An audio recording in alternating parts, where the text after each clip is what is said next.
اسے 2 دن مزید گزر گئے تھے یہاں آئے۔ میجر آس اسے روز پریکٹس کروا رہا تھا۔ اس کی ٹریننگ سخت سے سخت ترین ہوتی جا رہی تھی۔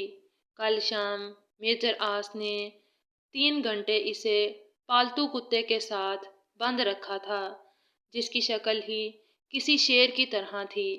وہ اپنے آپ کو چیلنج کر چکی تھی کہ وہ اب بزدلی کا مظاہرہ نہیں کرے گی۔ بہت زیادہ خوفزدہ ہونے کے باوجود اس نے یہ امتحان بھی پاس کر لیا تھا۔ ریسنگ بھی ٹھیک جا رہی تھی۔ اب ہائیکنگ، پیراگلائیڈنگ کے لیے انہیں نتھیا گلی جانا تھا۔ نتھیا گلی اسلام آباد سے 80 کلومیٹر کے فاصلے پر ہے۔ یہ مری اور ایبٹا آباد کے درمیان میں 8,200 فٹ کی بلندی پر ہے۔ ہم کب تک پہنچیں گے؟ نیلم نے جنرل نالج کی کتاب بند کرتے کہا، جو اس کو ISSB کے ٹیسٹ کے لیے رٹنی تھی۔ جب آپ کا یہ چیپٹر مکمل ہو جائے گا، وہ ونڈو اسکرین کی جانب دیکھتے بول رہا تھا۔ بس ہمارا دماغ پک گیا ہے اب۔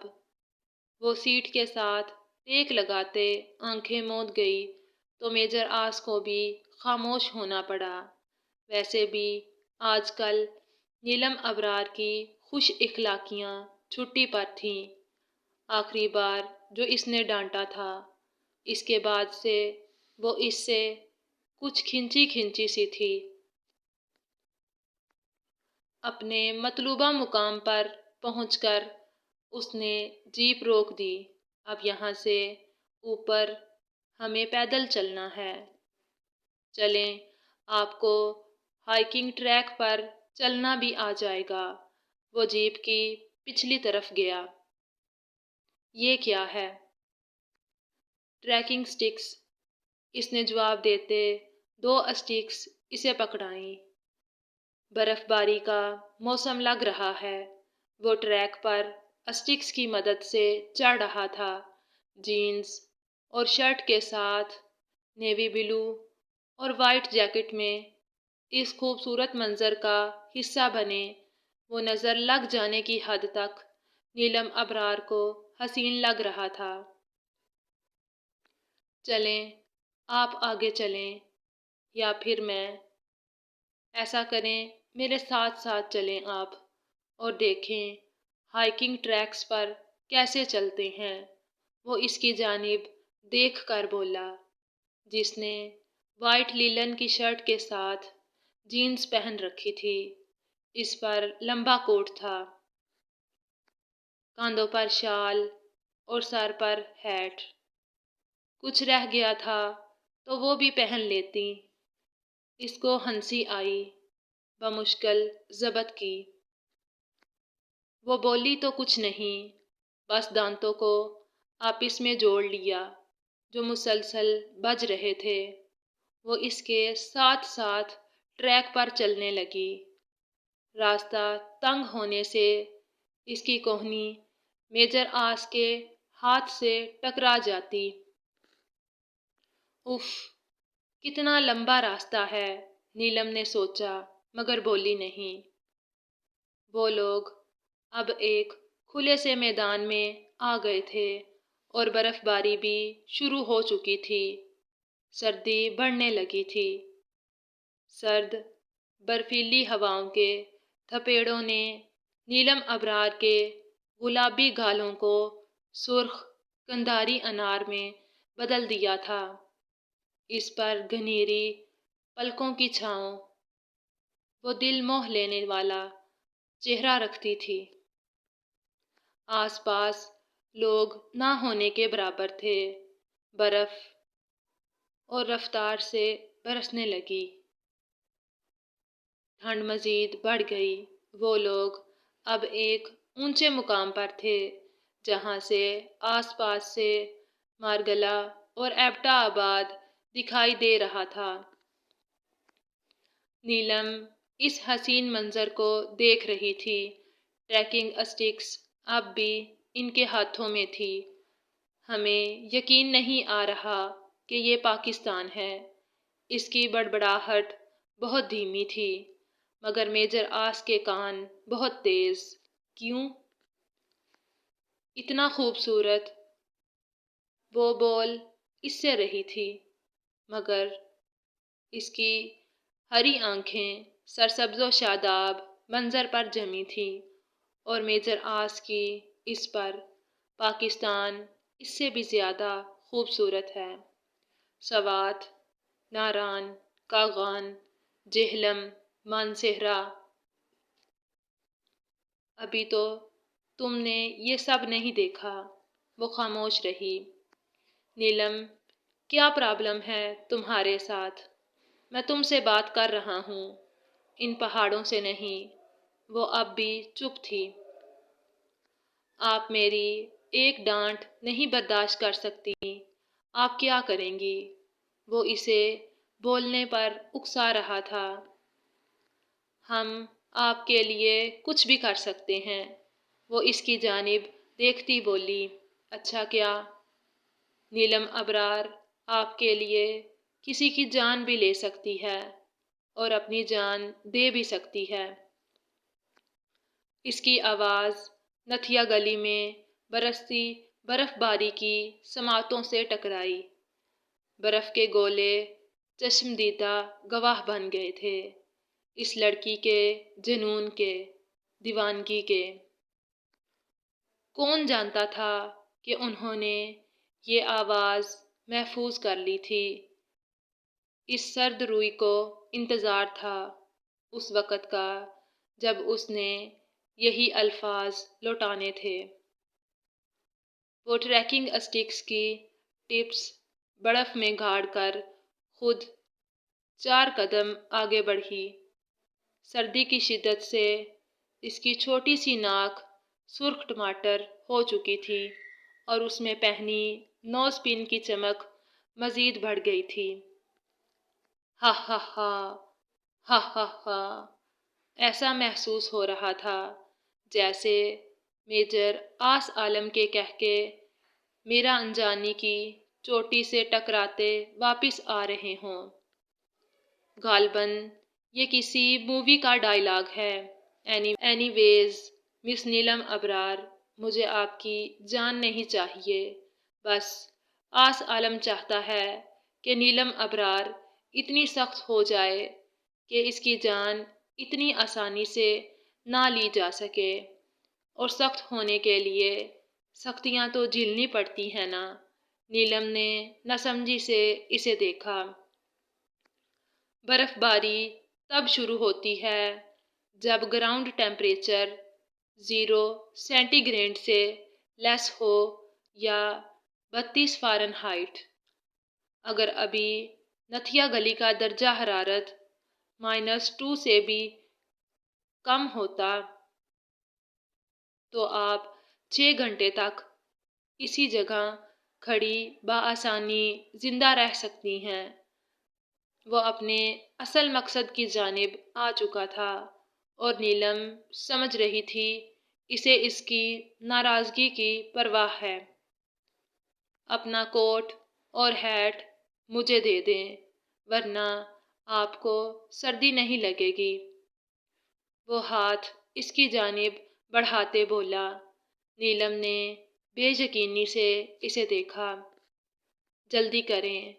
پھر وہ اس کا کوٹ اور ہیٹ لے کر چلا گیا۔ نیلم نے اسے بڑے بڑے سرسبز درختوں میں گم ہوتے دیکھا تھا۔ میں تمہارے نام لکھوں گی محبت کی کہانی، پتھروں سے سر پھوڑتے جذبوں کی کہانی۔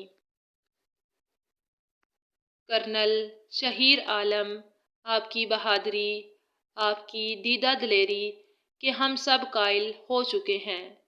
اپنے بیٹے کو دشمن کے حوالے کر دیا آپ نے، مگر سر نہیں جھکایا۔ ظلم کے خلاف اپنی قوم کو شرمندہ نہیں کیا۔ کاش ہم ان کو حقیقت بتا سکتے۔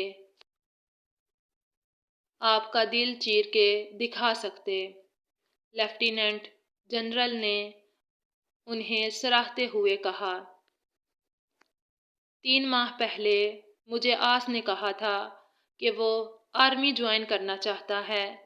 میں نے تب اسے ٹائیگر کا نام دیا تھا۔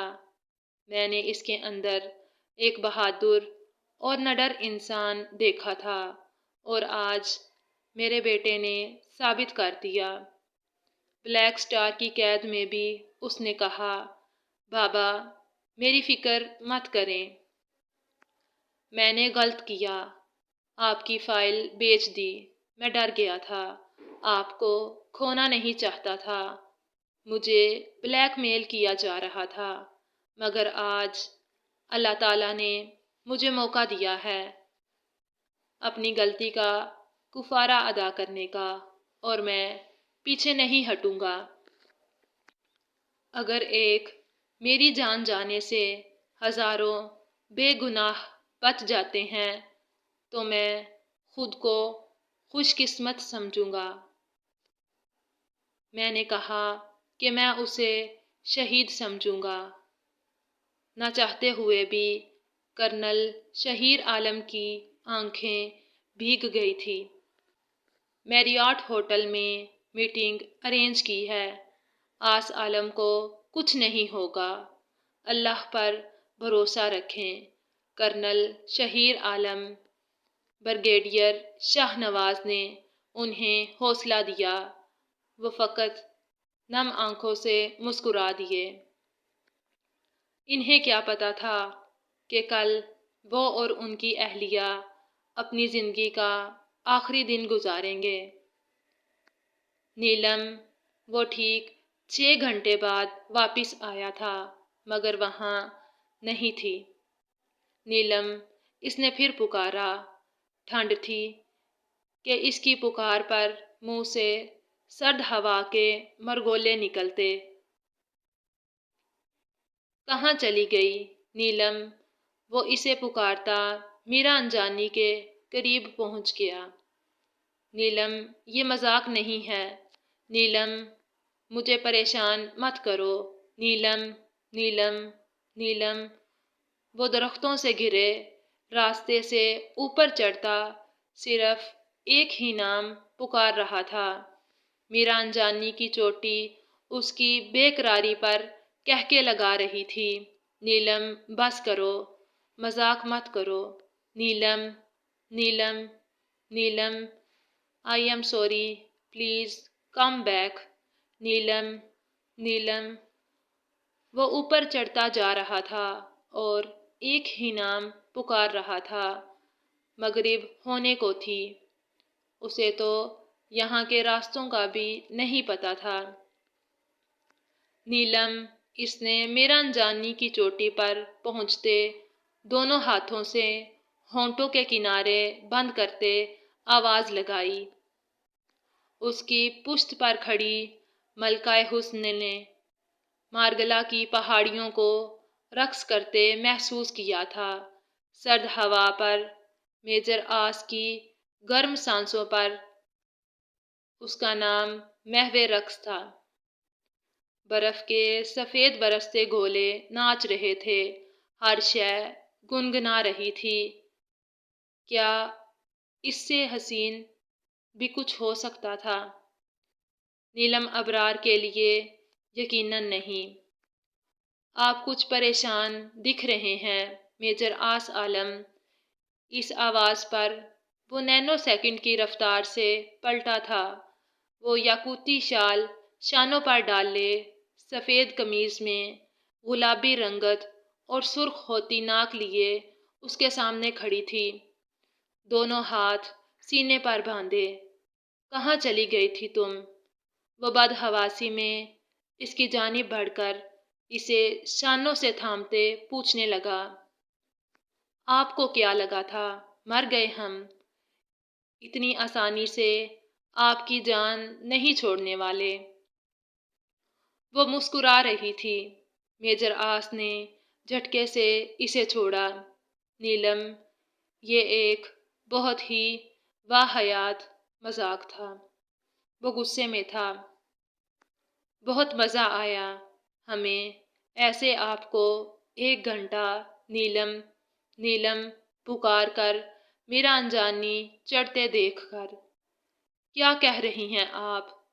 اس نے ماتھے پر انگلی رکھتے سوچنے کی اداکاری کی، پھر چٹکی بجا کر بولی، Neelam, I am sorry, please come back. وہ اس کی آنکھوں میں اپنی سردی کے باعث بند ہوتی آنکھیں گاڑ کر بولی، دماغ خراب ہو گیا تھا میرا جو تمہارے لیے پریشان ہو رہا تھا۔ وہ دانت پیس کر بولتے نچلے راستے کی جانب چلنے لگا۔ کتنی بار آپ کا رویہ بھی بہت نان پروفیشنل ہوتا ہے، نہیں؟ آئی مین اتنی پریشانی اور پھر آپ میری ذمہ داری ہیں اور اپنے فرض کے لیے میں اتنا ہی کریزی ہوں۔ وہ اس کی بات کاٹ کر مڑتے ہوئے بولا، اوہ تو یہ پریشانی فرض کی تھی۔ وہ مصنوعی حیرت لہجے میں سموتے اس کے پیچھے اتر رہی تھی۔ بالکل، وہ دھاڑا۔ آپ غصہ کیوں ہو رہے ہیں؟ اس کی بات پر میجر آس پھر مڑا۔ میں کب غصہ ہو رہا ہوں؟ حالانکہ اس کی آواز اور چہرے پر غصہ صاف دکھائی دے رہا تھا۔ مگر آپ غصے میں لگ رہے ہیں میجر، وہ مسکراتے ہوئے بولی، میری شکل ہی ایسی ہے۔ وہ جل کر بولا تھا۔ ایک ہٹ پر پہنچ کر وہ رکا۔ ایک بزرگ آدمی اس کے سامنے پڑی برف صاف کر رہا تھا۔ شکریہ بابا، آپ نے خواہ مخواہ زحمت کی، میں خود کر لیتا۔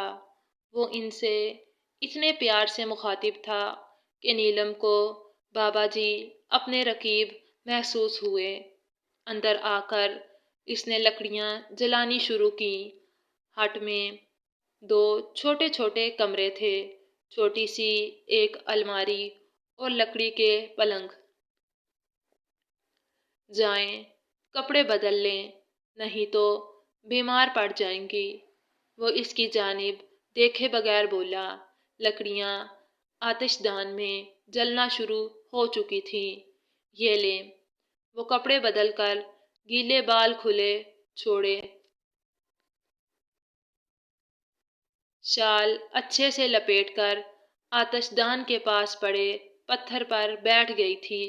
جب میجر آس نے اسے کافی کا مگ تھمایا، یہ تو کافی ہے، وہ مگ تھام کر بولی، جی، اتنی سردی میں یہ اسپیشل کافی ہڈیوں کو گرم رکھے گی۔ وہ حیران تھا کہ اتنی سردی میں بھی وہ بآسانی سروائیو کر رہی تھی۔ پہلی بار اس نے میجر آس کو حیرت میں ڈال دیا تھا، جبکہ حقیقت نیلم ابرار ہی جانتی تھی کہ ٹھنڈ کے مارے اس نے وہ 6 گھنٹے کیسے میرا انجانی کی چوٹی تک پہنچنے میں لگائے تھے۔ کافی بہت مزے کی ہے، وہ میجر آس کی جانب دیکھتے بولی، جو آتش دان میں مزید لکڑیاں ڈال رہا تھا۔ میری وائف نے بنانا سکھائی تھی، وہ عام سے لہجے میں بولا۔ آپ کی شادی ہو چکی ہے؟ اس کے لیے بولنا محال ہو گیا۔ کس نے کہا میں نے شادی نہیں کی؟ میجر آس نے اس کے سوال کے بدلے سوال کیا، تو کیا آپ میریڈ ہیں؟ نیلم ابرار کی سانس اٹک گئی۔ اسے لگا مارگلا کی پہاڑیاں اس کے سر پر آ گری ہیں۔